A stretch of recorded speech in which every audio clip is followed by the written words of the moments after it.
Hello, how's it going? How are you doing? I am doing a little stream here all about Annabella. Just for maybe people who don't know who she is, or maybe people who do and haven't really seen anyone talk about her that much. Certainly in the UK, somebody that seems to be a bit of under talked about director and writer. It's unusual that I'll watch a film on streaming and then buy it, which I did with her first, not her first film, but this film, The Love Witch, which is shot on film, has a really nice Hammer aesthetic to it.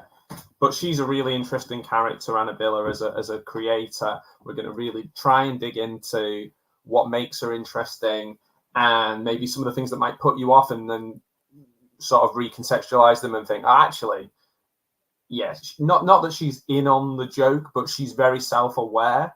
I don't think there is a joke, but I think that there's humor there. So it's quite interesting how she presents things. I think maybe she's misunderstood. And also this book that I'm currently reading, well, ADHD brain means that it's taking me a long time, but I am really enjoying it. I keep finishing a page or a chapter and then turning to my wife and saying, oh, that was interesting. That was interesting.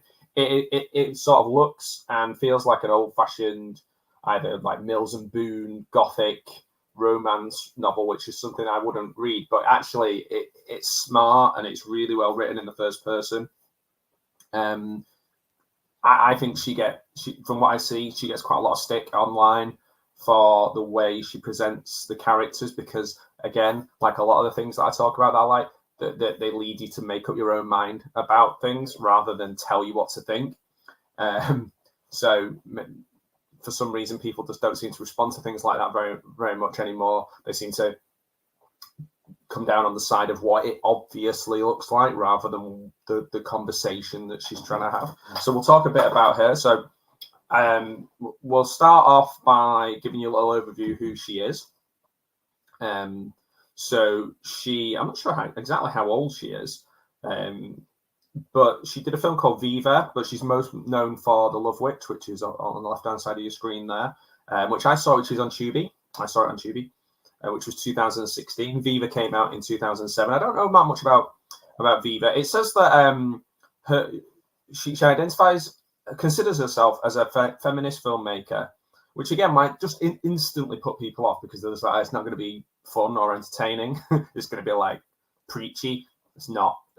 They are fun and are really entertaining and not preachy. And yeah.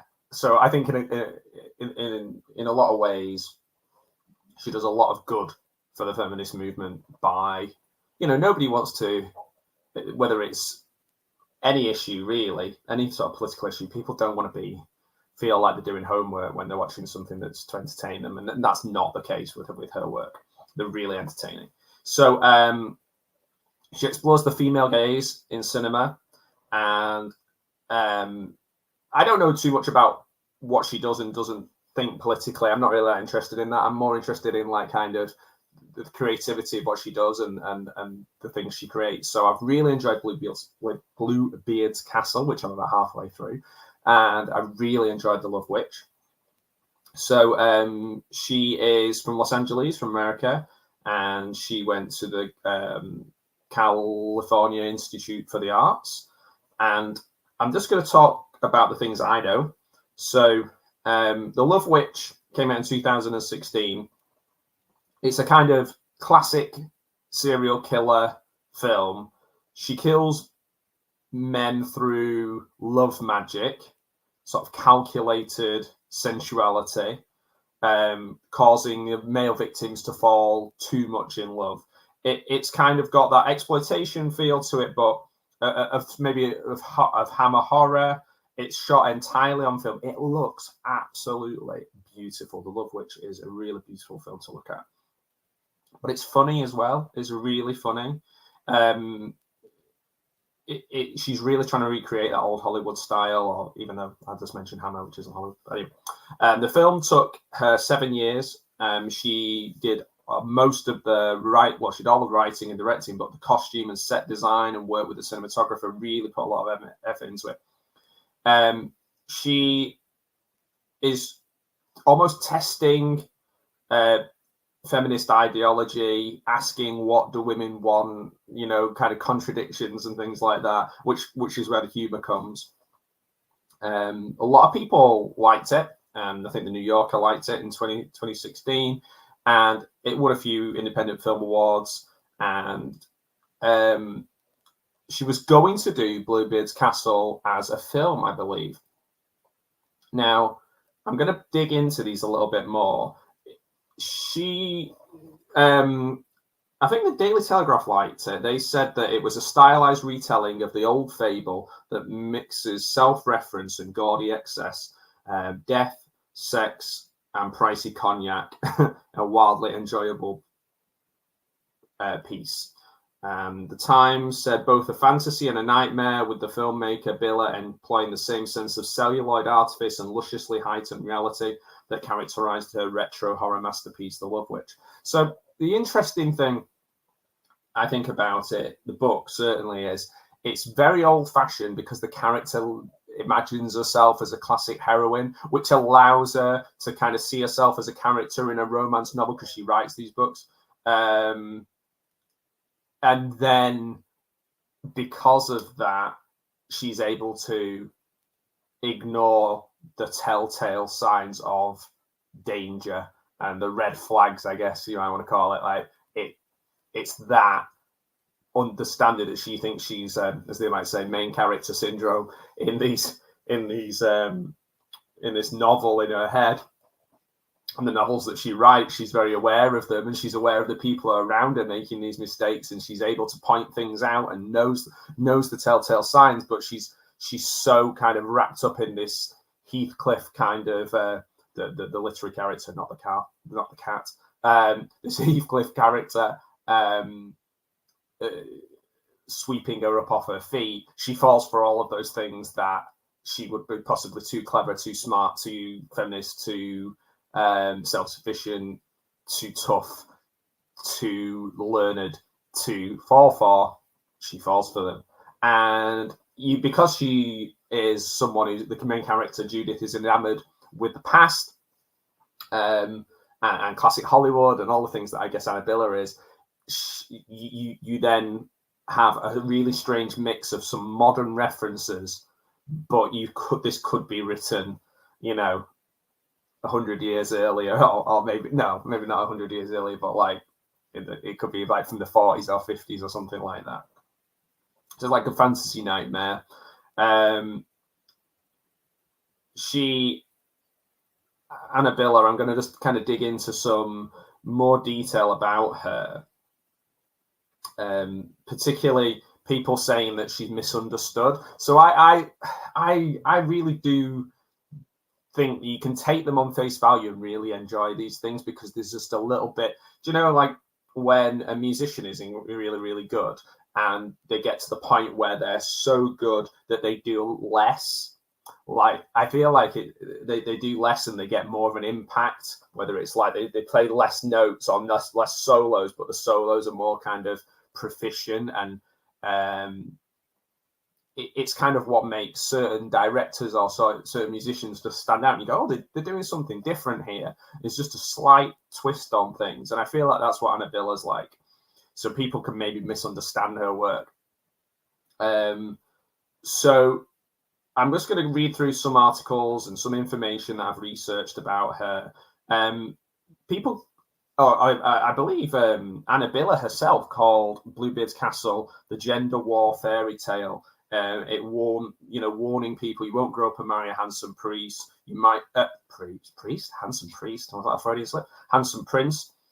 You'll grow up and marry a man who might try to murder you. Oh wow. Okay. So straight away, it's like there are the dangers to women, and why they might fall for those things is quite a deep subject to go into without making it seem like she's saying that these women are unintelligent or unaware or, you know, quote unquote, asking for these things, because that's not what she's saying. I think what she's saying is that, like, even the smartest people, male, female, anyone, can, you know, get trapped in doing the things that other people have made mistakes. Like we sort of almost doomed to repeat things.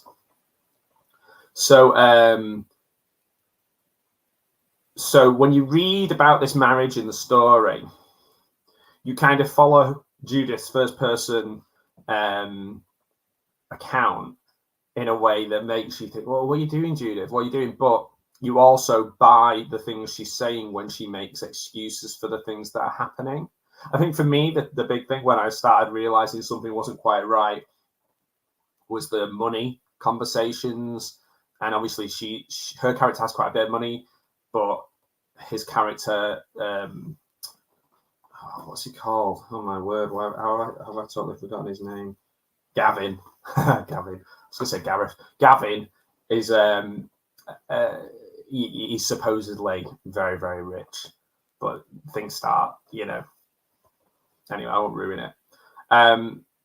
It's a spoiler. Maybe a few spoilers in here, I don't know. So it's that fear of, it addresses that fear of even the most modern leaning women of being, these are all her words and things that I've read about it, so it's not just my opinion, I'm just kind of giving an overview, that they're going to not get married. Like this could be, you know, you start behaving irrationally because of the fear of not being sort of coupled off. And then who you do get coupled off with might not necessarily be the person that you hoped they would be. So it's a whirlwind romance, almost ridiculous. Like it really is whirlwind romance, ridiculous. And I never really read any romance books or whatever, but it came across as funny. But like the forest, she calls it a forest of red flags. You know, yeah. So if I can take you back to, let's say, take you back to The Love Witch. This book is a bit more like woman in peril, whereas The Love Witch is the opposite. It's like men in peril and empowered, dangerous female character. This, I think, is a really smart take on things that people talk about that end up getting kind of just people shouting into echo chambers of things that they already think. So they're not willing to have a conversation about it. They're more interested in just saying like, "Oh, this is just nonsense," or "feminist nonsense," or whatever, without actually looking at what the content is. So I think it's quite interesting.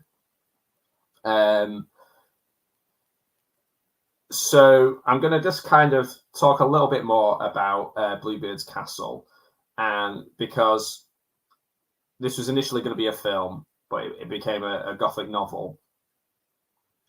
There's kind of you have to wait for the parts where you're being invited in to kind of going, oh, she's been really silly here, like, because in some scenes, Judith, in some parts of the story, Judith's like, the main character is like, oh, why me? But you've also got all the backstory of the opportunities she had to kind of back out of this arrangement. But also, like, I think it's quite brave because it plays into the fact that the Judith's character enjoys the attention and the drama of what's going on to a certain degree before it goes too far. And that makes you think, doesn't it? Like, there are people who do thrive on, and I know people, I've met people like this, thrive on the excitement of being with somebody who is, for want of a better phrase, dangerous, and the situation is volatile. And you can kind of, I've known people like this, kind of, after it's all happened, the frisson of excitement, the smiling, and that's a very, very strange thing to consider. When Judith's character kind of asks those questions, and again, even to ask those questions, I think means that Annabella puts herself on a bit of sets herself up for people to criticize and have a go at her. Like, for example, there's a part where Judith is looking at a textbook called Bad Men and the Women Who Love Them, which is like basically a psychological novel which covers all the reasons why women stay with abusers.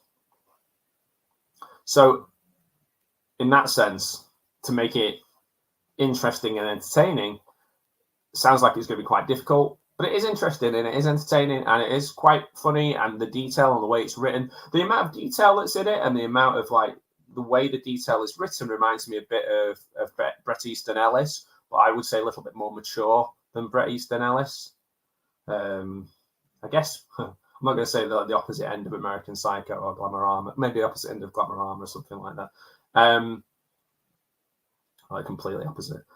The building, the castles, the way things are described, like I say, it's some of it's very timeless, and then when they drop in a modern reference, it's quite jarring, and I think that comes across as quite cleverly funny. There's all kinds of things discussed in it, from like Punching Judy and different things like that. So, I guess unlike The Love Witch, where, because obviously it's visual, you can get lost in the aesthetics of The Love Witch. And I think Bluebeard's Castle, the themes are obviously more clear because it's written down, I guess. It's interesting that if people, Annabella was mentioning like how a lot of people call The Love Witch like a pastiche, and she didn't like that, and I don't think it comes across as a pastiche at all. It doesn't come across as like a parody of Hammer or the what was it, Karnstein trilogy, you know, the three sort of famous Hammer lesbian films. It doesn't come across as any like spoof of those.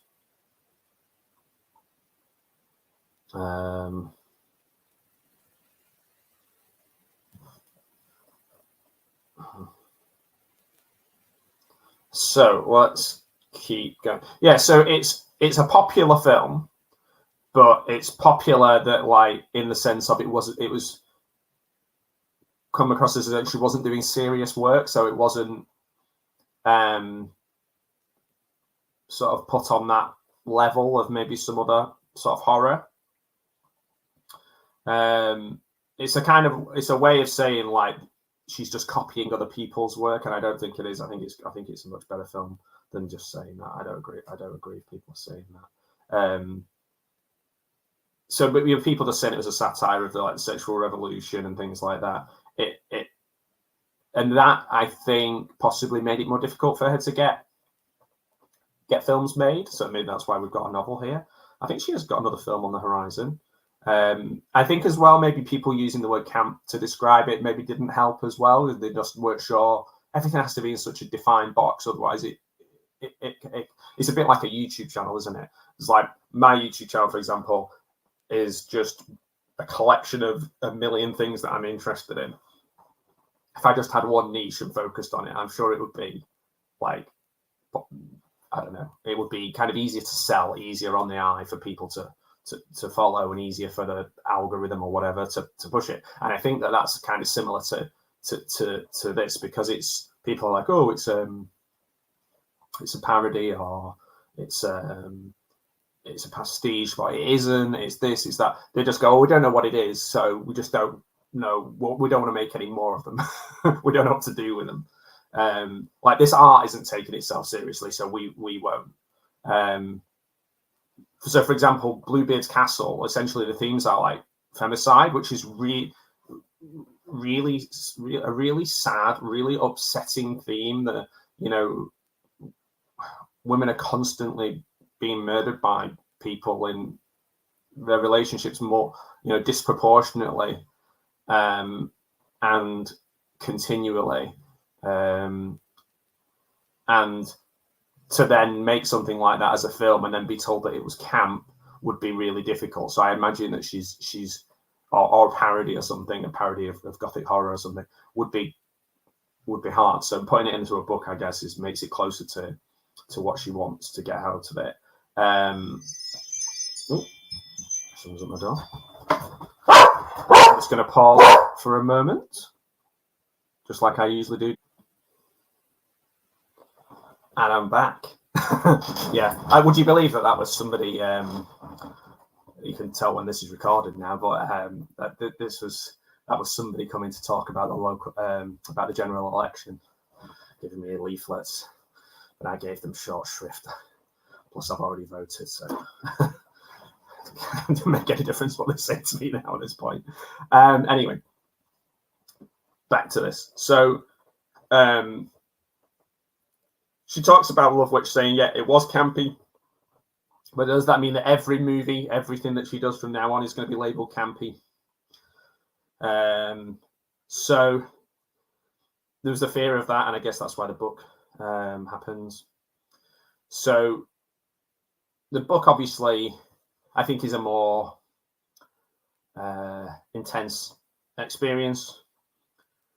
But both of them have interest. I think to have a serious theme and still be entertaining, to go back to my original point, it's really tough to do and still be fun and look amazing and have all the things that a great movie or a great book should have is really, really difficult. So I think there's a lot of credit to be put there as well. I gave myself like first 10 pages, like I'm going to stop reading it if it's just like a book. Like I'm not really shocked, but I'm not really into romance novels or have any interest in watching them, or like watching, I don't know, Devil Wears Prada or something. I was going to be like that, and I was like, nah. But it kept me. It was just so well written and so interesting, and so unusual and different to other things. I want to give things a go. I don't know, just want to discount things and say, well, it's this. I'll look at a review and read certain keywords and say, oh, well, I'm not going to. It's not for me. No. Not having that. So, so people actually now are talking about the story itself and the themes of it. So there's not that sort of thing where she's just being put down as like being campy. So it's definitely not minimalist. It's excessive. Like the character is like from a super rich background. Yes, she experiences some really, horrible stuff that happens to her, and she's got these distant parents and all this kind of stuff. But she's also very, very privileged, which I think these days is even harder to write about, because you don't want to make it seem like you're feeling sorry for someone in privilege. It's a bit like, I guess, the paradox of reading about, I don't know, not that I could care less about about the royal family, but you're reading about like Prince Harry and going, oh, that's a real shame, like he's lost his mum, like that's sad, he's lost his mum.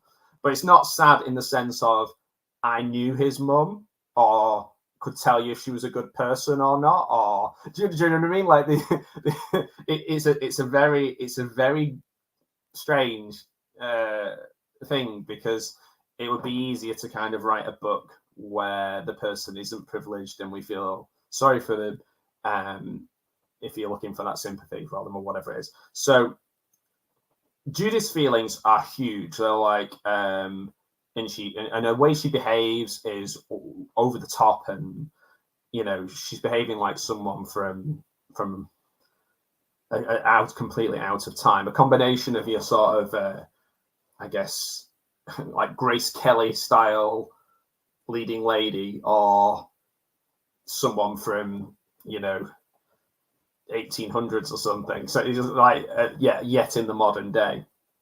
Like she has costume balls, and she buys they literally bought this castle on a whim. So and I mean, look at the front cover. It's it's that's right there on the screen as well.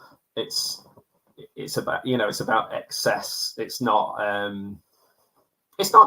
basically making the character seem like some sort of pathetic person that you instantly are told to feel sorry for. You have to develop this understanding of the character.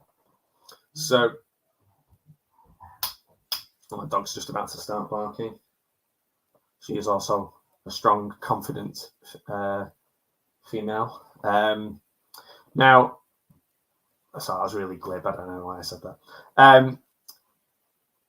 I think it's the pleasures and perils of womanhood, and she's not afraid to show the pleasures as well as the perils, and she's not afraid of saying that the perils are something that people should be really concerned about now, without laying it on so thick that it's not entertaining or interesting. So these kind of romance novels obviously were kind of seen as things like my grandma would read, and it's like a bygone era, I guess, of those. I don't know if people read those sort of romance novels, so even that making the book itself is quite a risk and a challenge. And maybe even traditional feminists might be like, oh, here we go again, we're going back to this idealized man sweeping you off your feet. So, and by the way, I really want to see, because we're talking about the Love Witch being the 60s and this being some sort of who knows what sort of time, but like certainly times gone by. Viva, the film Viva that she made, the first film, is kind of 70s feel. So I'm interested in watching that. I need to get hold of that and find that. This, remember as well, another point about Bluebeard's Castle is it's a reimagination of a French fairy tale. And Judith is a mystery author, so there's a lot of irony there with, she should be able to unpick these things, like I said earlier on. And Gavin's character is very charming, but I guess Ted Bundy was charming. He had lots of girlfriends and stuff. Like, Ted Bundy did well with women, better than a lot of non-murderers did. You know what I mean? Like, this is wild. So the Bluebeard legend is hundreds of years old as well. So yeah.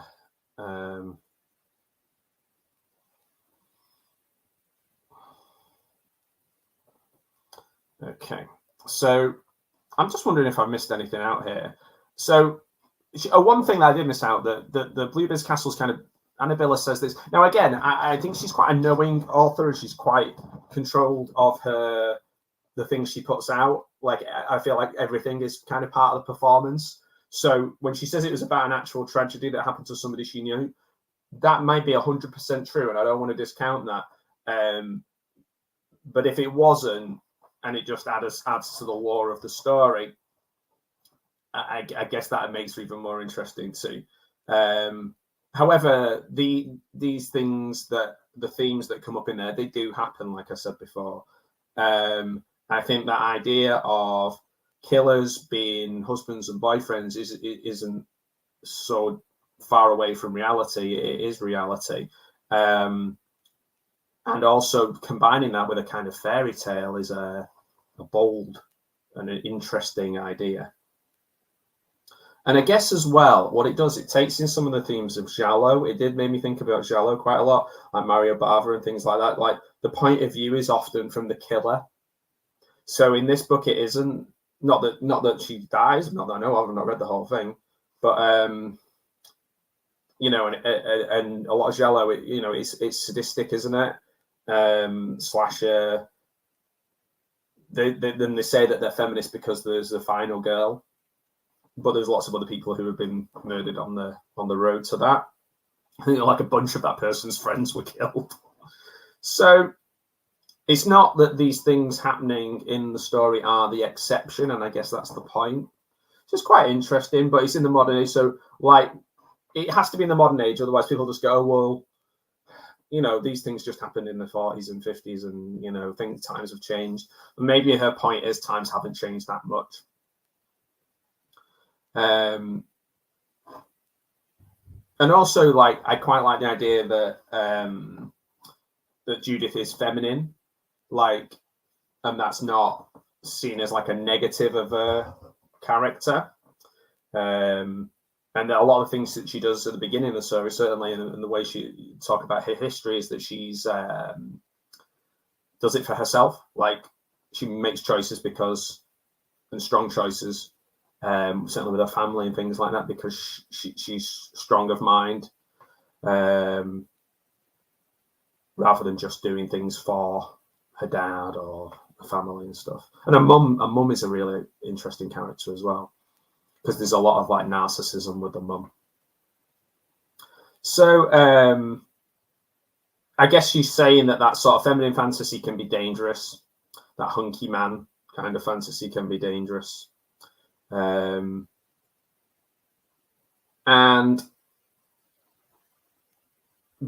like I say, it's all these themes are here, but you can also really enjoy it just on the surface level. And I think that's a really good entrance to it, is just watching it and watching the film and reading the book and just seeing if you enjoy them. I think you will. I think The Love Witch looks absolutely beautiful. I mean, I'm not sure what the budget was, but it looks incredible. So it'd be interesting to see what she does next. I think it's The Face of Horror, which is based on a novella that she wrote. And I think if she continues down this road, maybe she'll still be somebody that people have to seek out.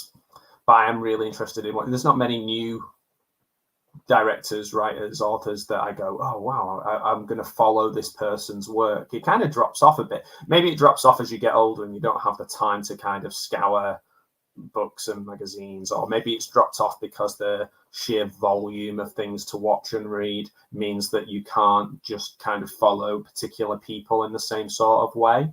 But hopefully I've given you a little overview of Annabella, The Love Witch. And again, and the thing about this as well, it's not so po-faced. Like, it's funny. Like, there's funny bits in all of these. This melodrama can be funny, and she treads that line really well. And yeah, give Bluebeard's Castle a go as well. Let me know what you think. I know a couple of people have mentioned to me they like The Love Witch. If you go to Hachia Willview's channel, Patrick, he's mentioned about The Love Witch, and I recommended to him about Bluebeard's Castle as well. I recommend you have a go and have a look at them. You might. It's different. It's sometimes for me, just something different, unusual, is better than, here we go again. Like, we're going to watch this film and we're going to know exactly what's going to happen and how it's going to happen, and there is nothing subtextual. It's just on the surface. I like this kind of thing. So let me know what you think. If you want to check out Annabella, I think it's on Tubi. I'm pretty sure that's where I watched it first of all. I think the book's only like £4 or £5 or whatever your currency is on Amazon. But no, thanks for watching. I appreciate it. I guess this is my second book review in a way. I guess I'm talking about the film as well. And I hope she does go on and make other films, because she's really talented.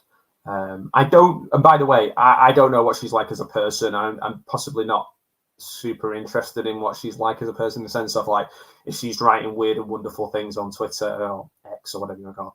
I don't know if that is the case. Like, I'm not assigning myself to the person. I'm just saying I like these pieces of art, in the same way as, I like Once Upon a Time in Hollywood, and I like all the stuff about Rick Dalton and all that, but I'm not assigning myself as, like, I know what Quentin Tarantino is like as a human being. So yeah, have a great rest of your morning, afternoon, or evening, and be careful out there. And yeah, I hope you've enjoyed it. Thanks very much. See you later.